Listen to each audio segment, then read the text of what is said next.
number for the YouTube. So good evening, everyone. How are we today, and how has this week been? Yeah, interesting. Was an awesome week. Good. We're coming to learn again. Okay, so why very few people still on the call? So where are the rest of us?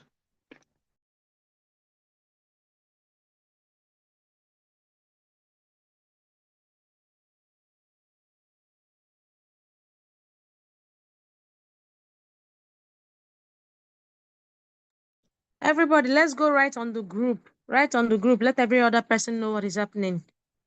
Right on the group so that people can join. And if there's anybody you really want to call, please call the person so that they will remember and join the group.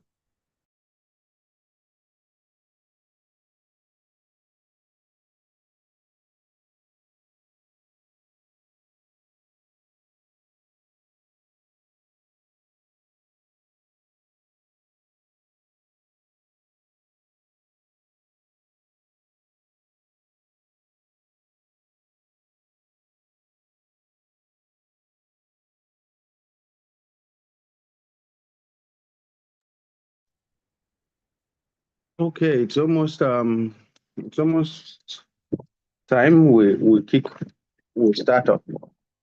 Last week we were thrown out of the meeting based on technical issues. I sincerely apologize for that on behalf of the technical team. So today, I don't know what we would say, whether if we go back to that class or we forge ahead. So maybe, what do we do? Do we forge ahead or do we go back to the class?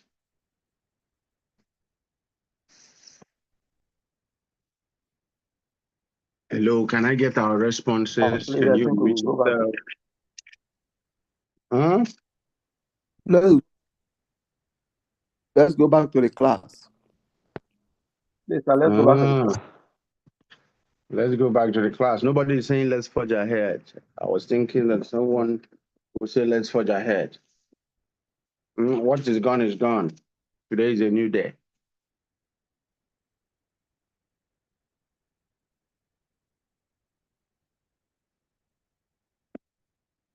Okay. So today I want us to look at, let's go back to what we're learning, just as most of us have suggested. We looked at the secrets to building wealth using land flipping. We looked at 4 of them last week. Today we'll complete it. We said when you're doing land flipping, so I'm just doing a recap while we wait for others to join. And so we looked at the secrets of wealth creation when you're buying the land to flip. One is that you must buy below the market price. So you are targeting to do your pricing between 10 to 50% below market price, or 10 to 30% below market price, based on what is feasible, right?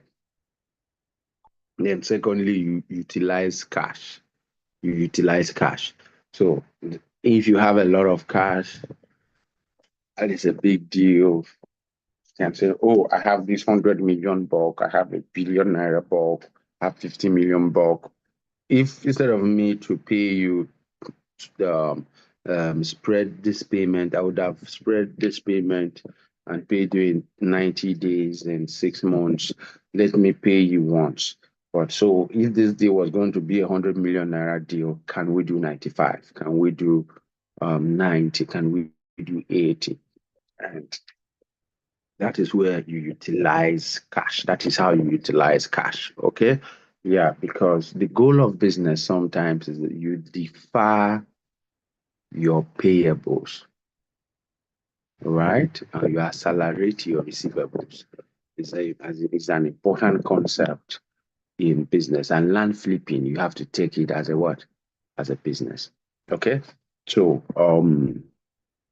then having a pool of buyers before buying a property. That was the third one we looked at, having a pool of buyers. So, and I talked about the principle of, that's my principle anyway, I call it sell to buy. Sell to buy. So you sell a property to buy a property. You sell a property to buy a property. Because you know the world loves to buy, but nobody loves to sell. Very few love to sell. If if you get if you close the month of March with 20 million as in commission or 10 million in commission, you're going to count all the things you're going to buy. You're going to count the plane tickets you buy to go on vacation. You're going to a good you're going to buy you're going to buy a lot of things. So basically the target you have on your wall that is staring at you, you have your target on your wall. And if it's looking at you now, when there are things you want to buy with it. So that's the concept of having a pool of buyers before buying a property. So because if it's a flipping property, it must be a property that you know that will go, right? So you have to know that there are people that are willing to pay for it. Okay, then ability to do as many deals as possible because it's turnover. It's turnover. So it's all about the number of deals you're able to do. Okay, so that's a little recap of that. And then we moved over to one profitable real estate investments that you can do in Nigeria. And we started with short-let business, right? I think that was where we left off. And we said short-let is like service apartment. Short-let is like service apartment. Short-let is service apartment, and is most of us know what shortlets are. Shortlets is like a hotel, but where you match in, you have your kitchen, just come in with your clothes, you spend time like in your house. So service apartment is made like you live there and you're able to interact with the locals, and you are not like excluded that you don't belong to the community. You live like the normal people would have lived. So let's say you travel to London and you want to understand how do people in London live. The truth is that being in a hotel is nice, but it won't give you that feeling. So a service apartment can be able to do that. So even where you live, you can pimp it up and keep it neat that when you travel, you take a vacation, you can list it on Airbnb, you can use it for a service apartment for the time being.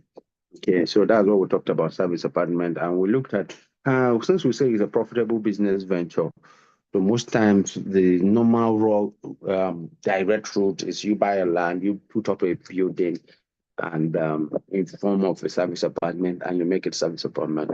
That's high cost, that's high entry.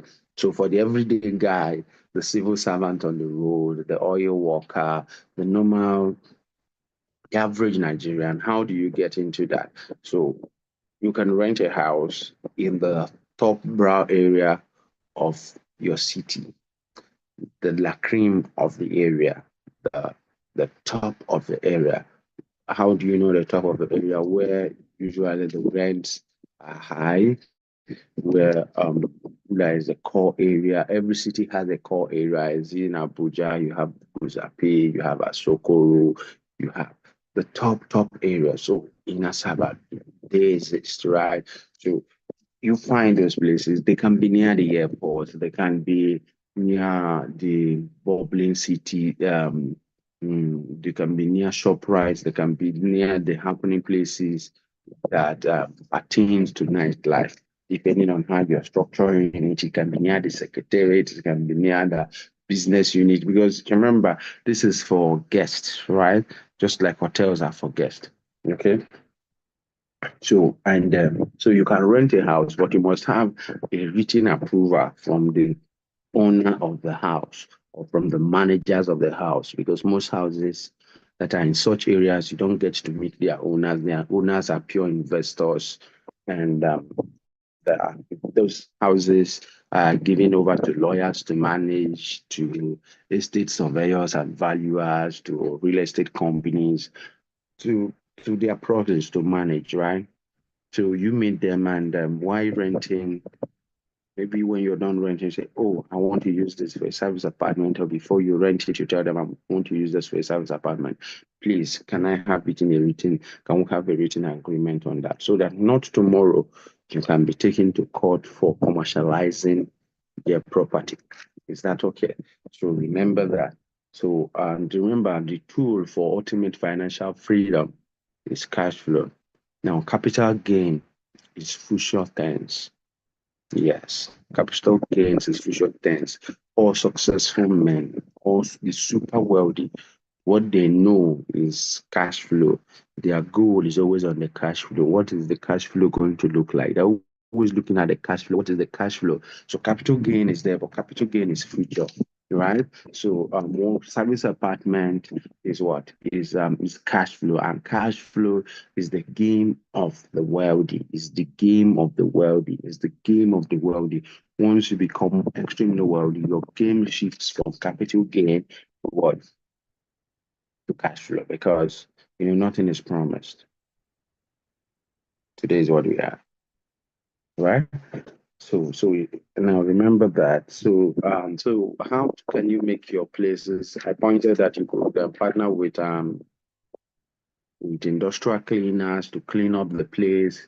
So maybe every day you have an industrial cleaning company that you partner with that can come and be cleaning up the apartment once a guest checks in or checks out. And that's it.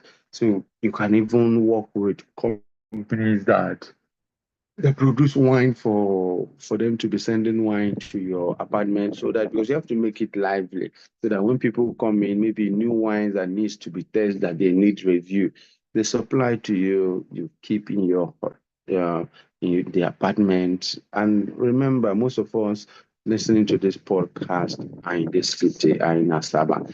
And if that is the case, you have a young population, and service apartment will keep selling for the next 5 to 10 years till the age demography of the city that.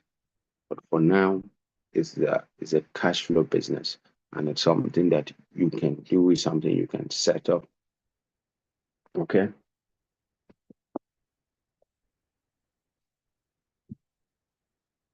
So another one is you what I was saying. So you can also use codes to lock your off to you can use codes to lock the doors.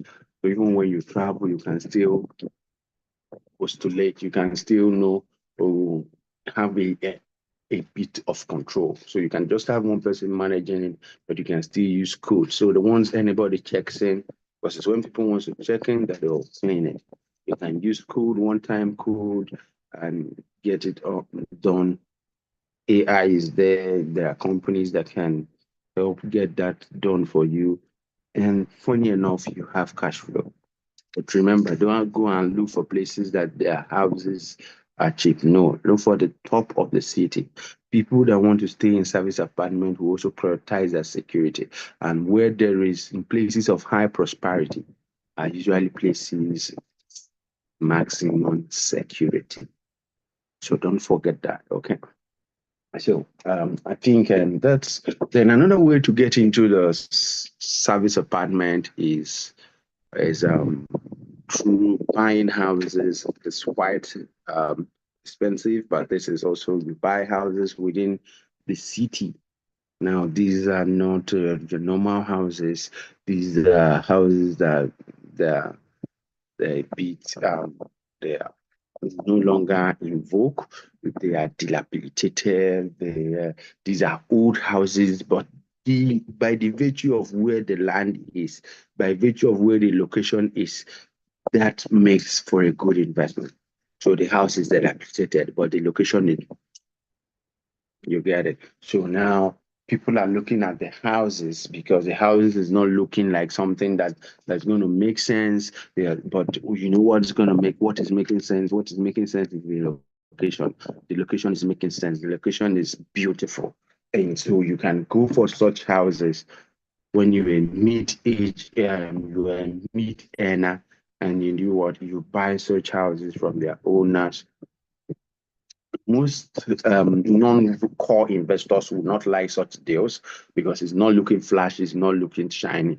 But then you bring in some funds, put the house in order, and funny enough, what happens? You refurbish it, and you can still turn it to a service apartment. You can still turn it to rental properties. But you get the point. Now, the point is the mid earner, the low earner, the first entry can use rent to get into it. The second earner, the mid earner can buy properties, can buy dilapidated properties, properties that are not looking appealing to the eye, but their location is beautiful. It's in the core of the city, and then you work with that. Okay. So I want a little recap to make sure that we are getting this concept. Because so if you're getting this concept, can you tell us can someone just type on the chat box the 2 entry points for service apartment within the city?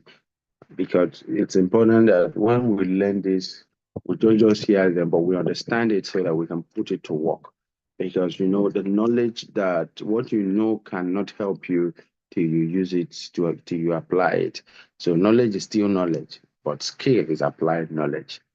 And it's only applied knowledge that you can take to the bank. Okay?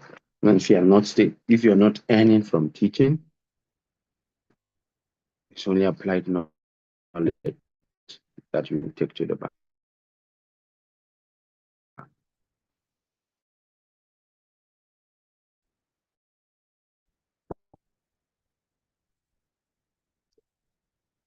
That we don't understand the concept. We don't understand this concept of service apartment.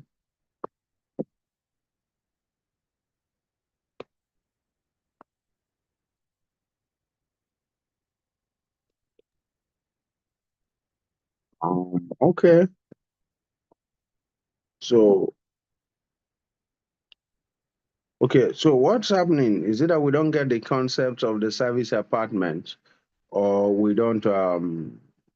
My explanation wasn't clean enough for us to understand the entry points for service apartment.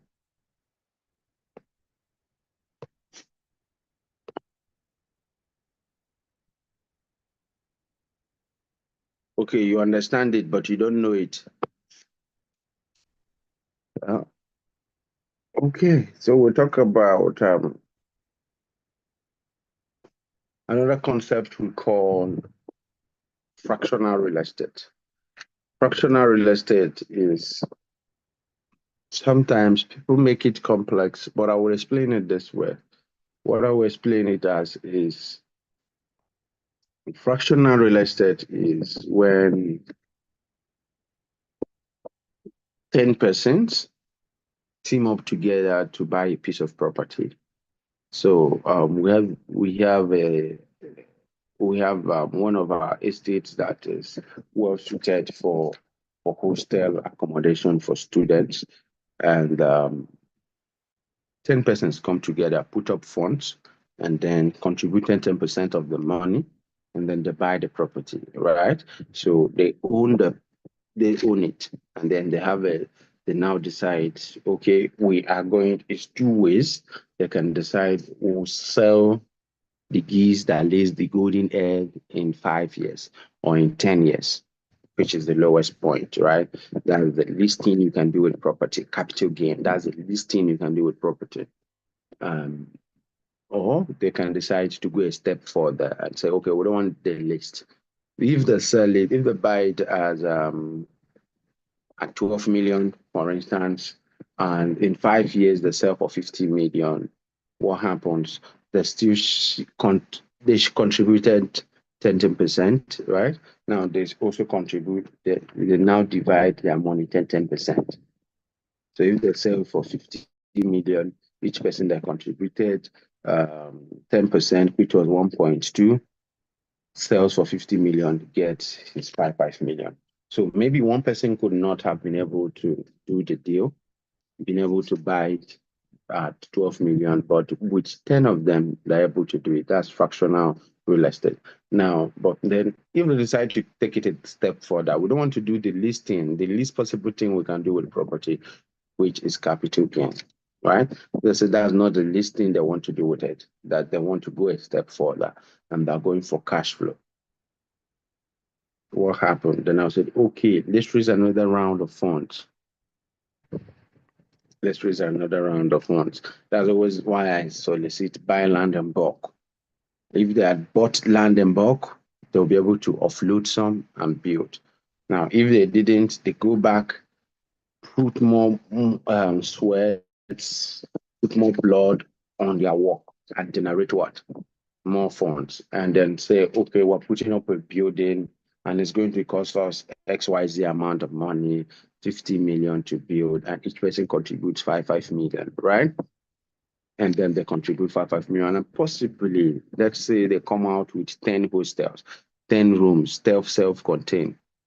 So they now say, oh, each one of us, we have this and so self-contained for students, or one bedroom apartment for students, or this. And they just do bungalow units. So each person has one room. So once rent is collected, they know rent from room 1 goes to Mr. This. Rent from room 2 goes to Mr. This. And they do it sequentially. Now that is fractional real estate. Fractional real estate is when you team up with your friends to co-own a property.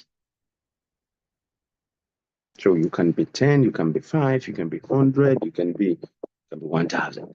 Just like owning a piece, owning a piece of this. All right? All right? Everybody owning a piece of it. Okay. So that is that about fractional real estate, okay?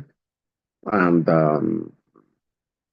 what else do we need to know about fractional real estate? But that's the core perspective, that's the core understanding of what fractional ownership. So we own it in fractions. That's why you hear fractions, okay?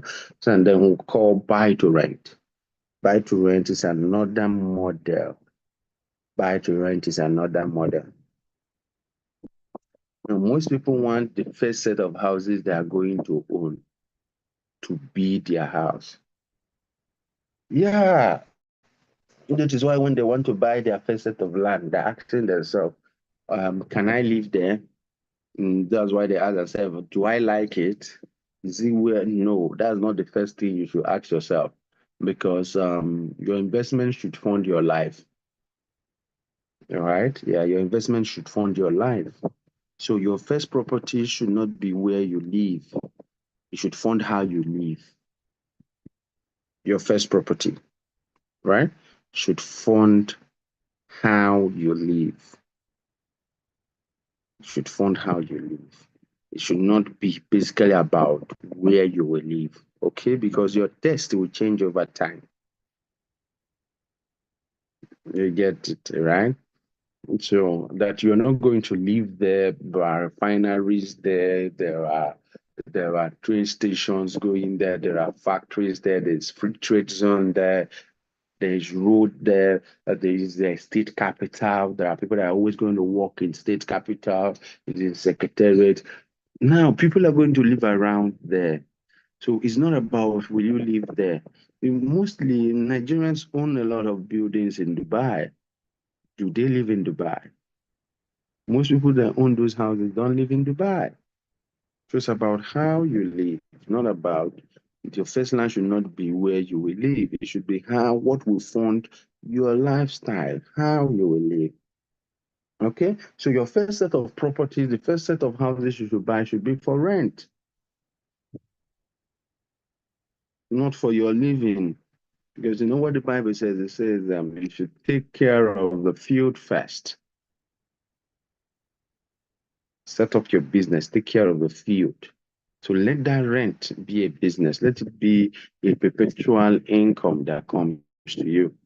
So why this is important is that because when you're on this part in the real estate journey, wealth is sure. It's just a matter of time. So when it comes, don't go and do the wrong things. Don't go and start thinking of your best house, because one day you may decide not to live in that city. And if you have built a gigantic house to live in, who will who will be able to pay the corresponding rent? Do you get it? But you can always find beautiful places and live. Make When you are done with putting up good structures for rent that brings in cash flow. Remember what we say, cash flow is the game of the super wealthy. So you can start with capital gains. We all start with capital gains. The capital gains that we bet the cash flows. Okay.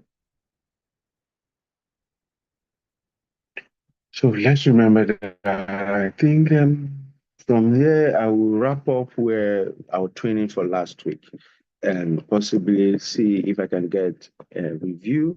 I would like someone to, within the context of people in the class. Sorry, most people on YouTube, I can't bring them on because I'm streaming from Zoom. So let me know what you've picked from the class, and let's see how you're going to apply it. And then from there, I tried to utilize the first 30 minutes so I can move over to today's class.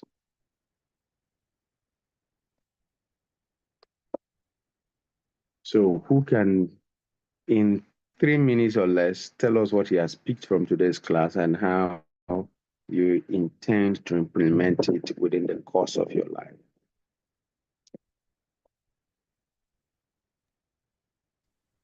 Good evening, sir. Yeah, good evening. Okay, thank you so much for the teaching, sir. Concerning I've never heard about fractional real estate before. But with the way you explained it, and it's very simple, I can understand it very well right now. So you talked about 10 or less or more people coming together to co-own a property, and then they Yeah. can now share the profits amongst themselves according to the fraction of what the person imputed. So from what I've learned, I would say that uh, it's something that if probably you have a place where you love, or maybe you want to buy, and you cannot be able to actually pay for it in full, probably you can just you know engage in such kind of adventure, like getting other people to co-own the property with you, and then sharing the profits later on. And then also you talked about how do I put this right now? Okay, let me just stop here.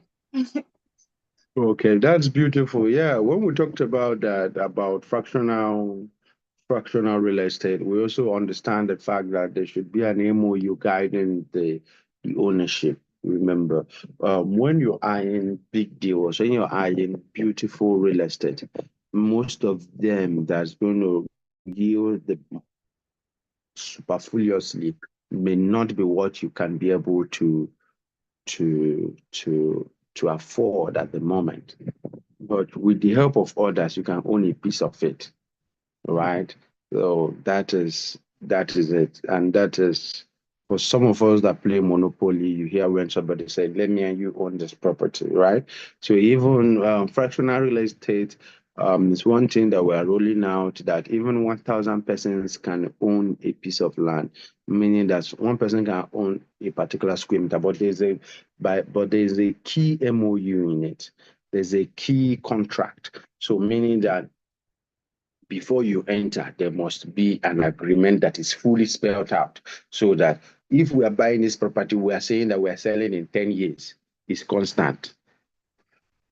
If we are buying this property and we say we're developing in 10, we're buying 10 of these properties because we want to sell 5 in 10 years and build on the 5. It should be fully spelled out so that the cost is not changed by people's the circumstances that influence their life. Is that okay? So that's Yes, that's what I want to add about fractional real estate. So please, who else has something to say based on what he learned and how he's going to apply it? good evening, sir. Yeah, good evening. Yeah, so that's very beautiful. And to mention the fact that you had to build it up, we've been playing this game on Monopoly for several years, for several months now, but most people haven't really understand the concept, and it's very good. So where I'm coming in is from the last part you took. Um, it's very vital and very important. Most people think that when it comes to start to invest in real estate, they look at where they want to live, my house. Be more audible, please. I can hardly hear you. Okay, are you talking about buy to rent? No. I'm talking about people that are looking to buy because they want to live there and it's their first property. Okay, yes, okay, that's buy to rent. Yes, Okay. yes, their first property, and they're looking at, they don't like the location, they can't live there, and this is the first property you are buying. So I get this part where you buy to fund your life. You buy first that will fund your living, and that first property will now give you money to buy the one for your enjoyment or for your personal life. Yeah. So that's my take home there is your first property shouldn't be a property. Your first property shouldn't be a property you are buying. So your take home is that my first property should not be where I live. Or is it your own take home? Where is it, or that your own first property should not be where you live? No, absolutely. Something that funds your life. No, you don't get the joke. I would always like us to always personalize our take homes so that you can able to live it out, right? So always personalize the take home that you yourself, that your first property will be for you to should be a place that should fund you. Okay, that's what I mean. That was the joke I cracked there. Okay, that's beautiful. That's beautiful. Nobody picked anything from the service apartment model. Nobody wants to implement that model.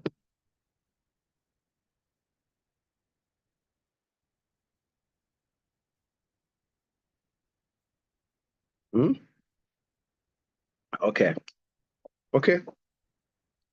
In today's class, I want to look at a concept. What we wanted to learn for today. So we had to look at last week's I want to look at last week's. We looked at last week's class. So this week, now we're going to look at what we have for today. So please let's listen because we've taken some time to talk about what we missed out on last week.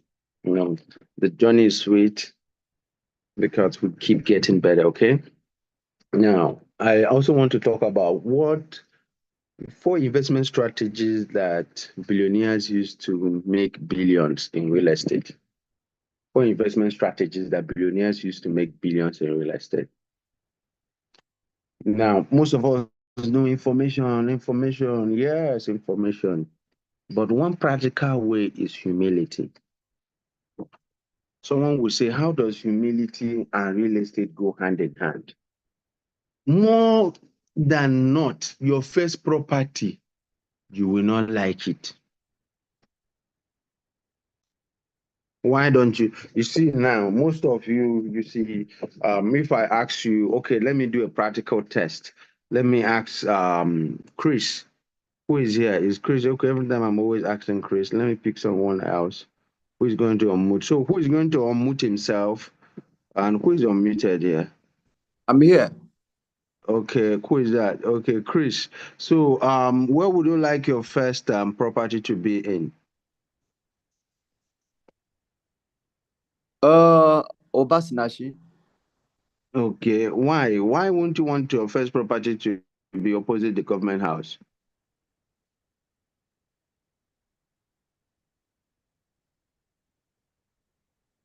Why I want Obasinashi is because at the level I'm operating now, that is where I can, though I don't really like it too.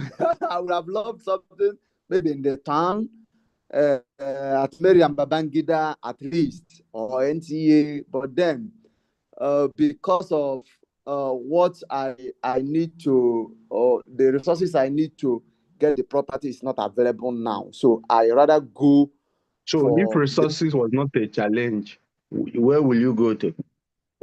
if resources is not a challenge, I would like Miriam Babangida. I would like Okay.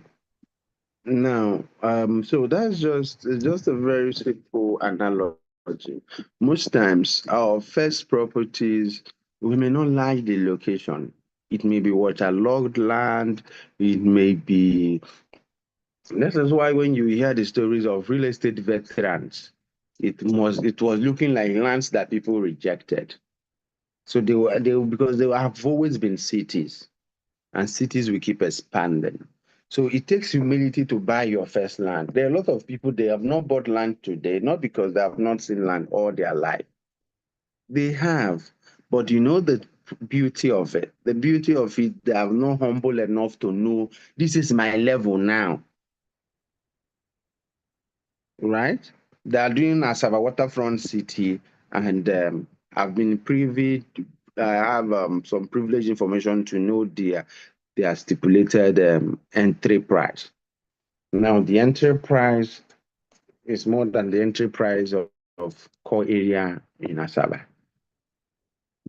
That's their opening pre-launch price, but they have not yet announced it. No, some people cannot afford it because by the time they're selling it, they have filled it.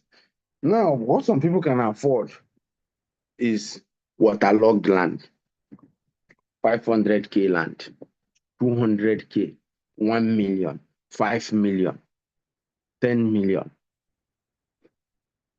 No, but the man that has 10 million somehow is not humble enough to know this is where I am. So this is what I can afford. He wants the what? The land that is in the center of the town. He wants where the biggest boys operate. If he's in Asaba, he wants Miriam Babangida. If he's in Lagos, he wants banana. I want to live in banana, right? I want to have houses in banana. But the question is, can I afford banana? So it takes humility for you to understand, can you afford a place? Does this make sense? Because over time, you eventually afford it. So our enemy is that we are not buying properties now. That is the main enemy. Mhm. Because by the time so the main enemy, you're saying, let me save up, let me save up, let me save up, let me save up, so that you say you're saving up. The client is saving up because where you took him is 30 minutes away from town, is 15 minutes away from town, is 10 minutes away from town, is 45 minutes away from town. So he wants in the core of the city. You yourself, you want in the core of the city. All right? So our enemy is that we are not buying properties now. So to be a billionaire land banker, to make money through land banking, cool, clean money, you must be humble and know your state. And go to your state. I mean your state, your level, your financial state, and buy properties there based on your inflow. That's what I mean by your state. You have 10 million and you're going to look at properties of 500 million every time. You are looking at them, pricing them. Yes, so we know, but you keep pricing them. The one of 5 million will turn to 10 million because your main enemy is that you're not buying land now. Okay, so the first properties you may buy or even sell, you may not like it. They are waterlogged, they are far, they are this, they are that. And the truth is that I always say that land is not a woman. It's not also a man that you should like it. It's not a woman that you should like it if you're a man. It's not a man that you should like it if you're a woman. Land is an asset, it's an investment class. You don't go to the stock and say, oh, this stock, I like this stock. Yes, you say you like it. Yes, we use the liking to rationalize it. But in the real sense, what you're looking at is the profitability, what can it do for you? How can it move from here to here? What is the dividend is yielding? What is the capital gain is going to post? So remember that. Okay. Okay. The other day, is not almost 2 years ago, Kanye West did bought I can't remember, maybe around 300 acres of rocky lands, and mountains. And do you really think that he like it?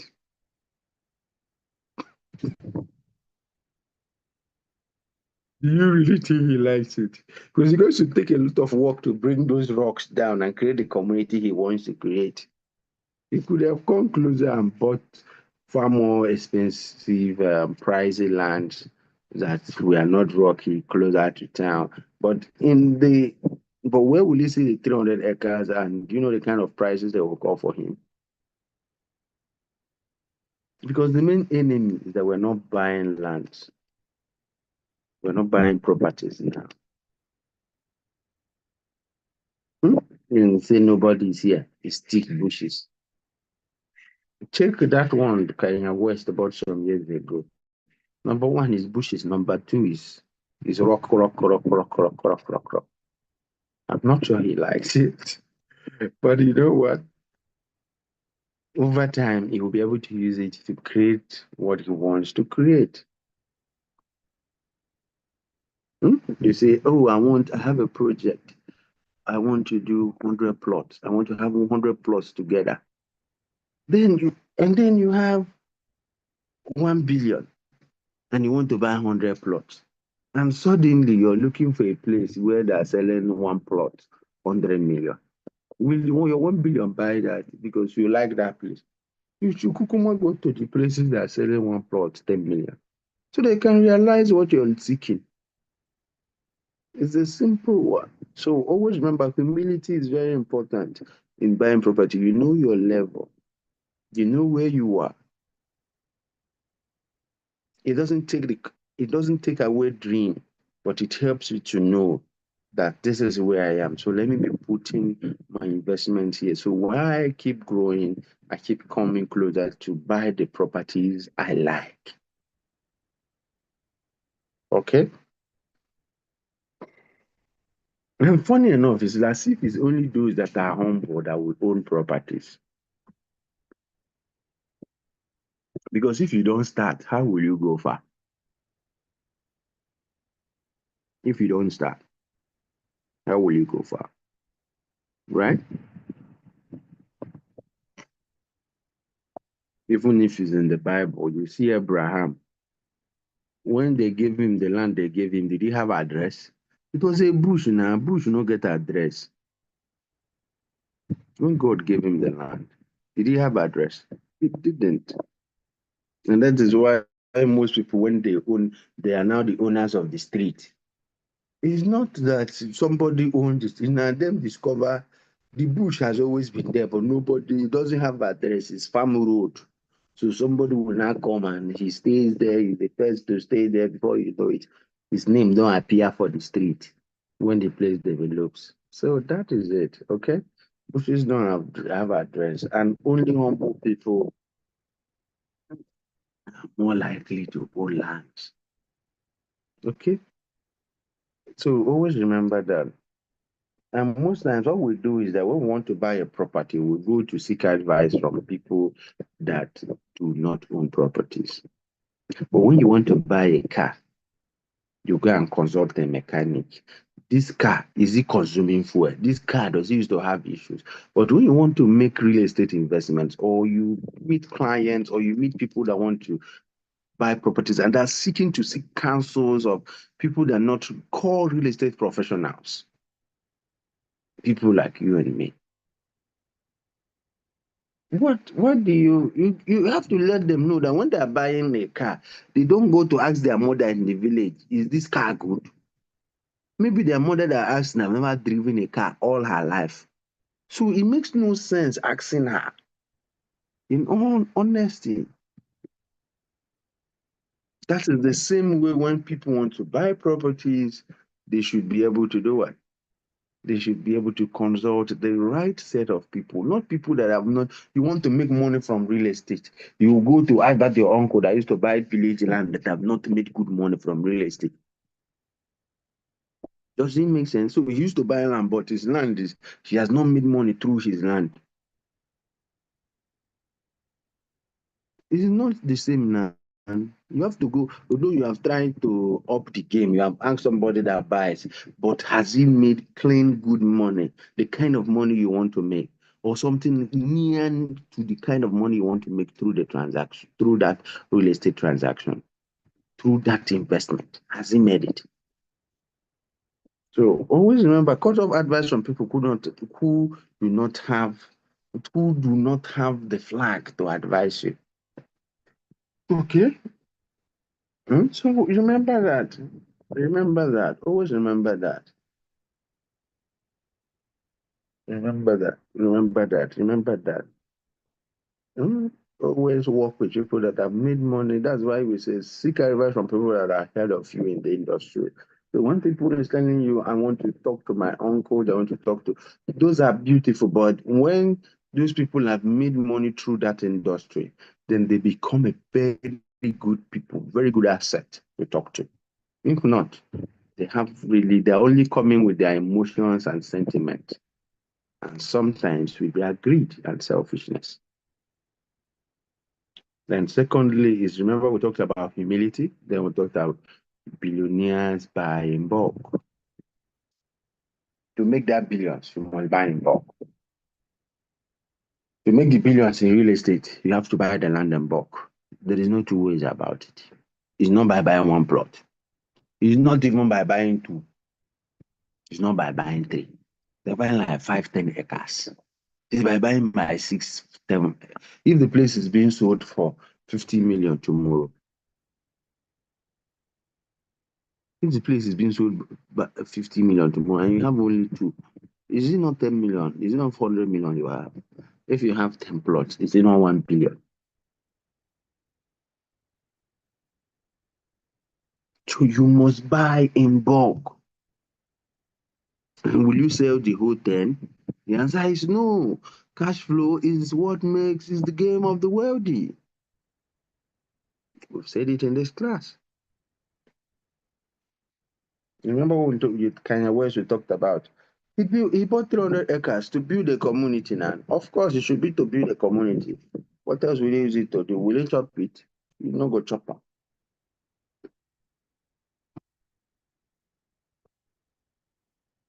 And remember, um, Dr. Lumide would always say that he that controls the land controls the fate that is practiced on the land.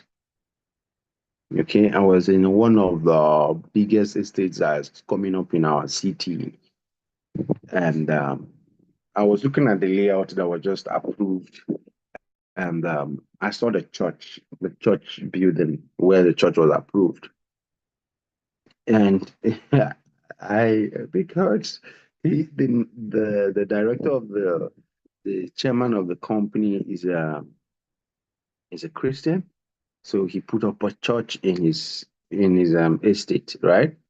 Now, is there a mosque there? Is there a Hindu center there? It's not there because we that owns the land controls the faith that is practiced on the land.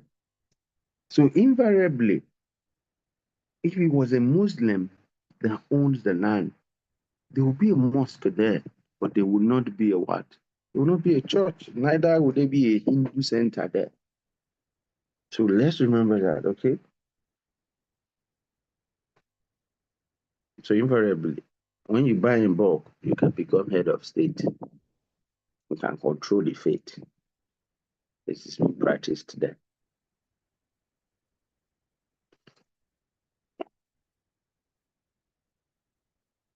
You see, buying cheap lands is good, but most times cheap lands will lead you to slippery ground. Because there's a saying, if you buy real estate right, it would only go up. So you don't focus on buying cheap, you focus on buying right. So they don't want to hear that. You don't focus on buying the land cheap. You focus on buying it right, buying it right, buying it right. Because if you buy it right, it will go, it must surely go up. It has no other ways going. It can, in the long term, it must go up. It's not going sideways. So your job is to make sure you are buying what? You're buying right, you're buying right, you're buying right. So as you are buying bulk, you are buying right. As you are buying bulk, you are buying right. You are not focusing on buying cheap. You're focusing on buying right. Because if you buy it right, it must go up. You must win. MUST, must. There are no two ways about it. Okay? So because when you land your bot is credible, it's bound to appreciate. So that's where the focus should be. So you buy bulk and you buy credibly. You buy from credible sources. Okay. So let's always remember this. You remember I always talk about Pastor Paul Adeferasi because I like drawing real life analogy of men that walk on the earth, and also sometimes of men that have passed beyond to instruct us. The cathedral for House on the Rock, I presume, is called a cathedral, right? It's bought on 10 acres of land, and they bought it for, I think it's 25 million thereabout. Then after 3 years, it's valued at, after 10 years, right? It's valued as 3 billion. 25 million, 3 billion. 25 million, 3 billion. It doesn't look like meat, all right? They don't really look like meat, but that is what is feasible in this industry, right? It's what is feasible. It's what is feasible. These are real numbers that people are doing, and because of he uses it to instruct, that's why you know, that is why I know, and that's why I can draw the example. That same analogy is littered everywhere, but he brought it right so you could not challenge it when the owners or when the neighbors of the owners or the community that he bought the land from, they couldn't raise any challenge. And when they are saying that literally this man give us 25 million, but here is what is now worth 3 billion. So always remember that. So when people go out looking for cheap lands, they might be looking for slippery ground. So that when they stand, they will slip off. When they stand, they will slip off. When I mean stand is that the place is appreciated and it just goes all over. Okay. So I think we've been able to digest some things today. And I would like to know our take home from these two subjects, these 2 points I've raised, and how we're implementing it, how we're using it to create a better universe for ourselves. The beauty of learning is that nobody can take it away from you. But another fascinating thing about learning is that it helps instruct you if you put it to use. So I think I will stop here for today, and I would like to know what are our take homes, what we've been able to learn, and what we are going to do with what we have learned. So please, the floor is open. You can unmute yourself, or you can write it on the chat box.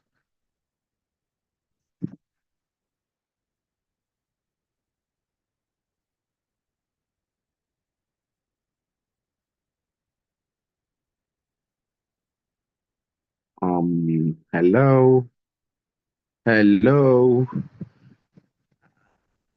And I don't want the same set of people talking over and over again. So, okay. So, Joseph, I believe you're on this call. So I want to know what is your take home from this class, and what you're going to do differently. Joseph, after you. Okay, good evening, sir. Yeah, good evening, Joe. After you, Rita. Yeah, good evening, Joe. Yes, yes, I actually joined late because I stopped somewhere to see a client. But however, from the what you explaining about buy, purchasing a property, is not all about buying the property. It's all about buying it right. Because oftentimes a lot of people believe the fact that okay, I have a property here, I have a property here. But the question is, how do you have the peace of mind over that property which you have acquired? And at the same time, for me to what I'm going to take home or for me to implement it is to making sure that yes, thank God that I've been able to join a company whereby before they will ask to sell any property, there is a due diligence. And for that reason, if I'm trying much as possible for me to relate to my client out there, I'm able to understand the fact that buying this property won't have any issue about it. And for myself, it will see an opportunity for me to make sure on the process for me to build my brand, making sure that reputation is safe and integrity is in order. So that is what I have to. That is a few things I pick this minute, sir. Okay, that's beautiful. So, Rita, tell us, what did you pick from the training? Okay, good girl. Unmute yourself. We cannot hear you. I think our video is on. Okay, Rita says that where she is noisy. That's beautiful, beautiful, beautiful. So who else is going to tell us what he has picked from this class? Okay.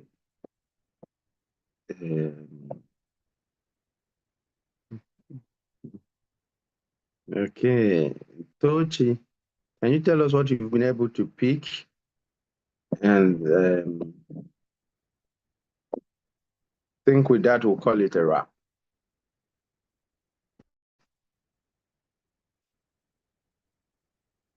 If you also have questions, I would like to take it. So Tochi, can you unmute yourself? You are muted, so in case you're talking, we cannot hear you.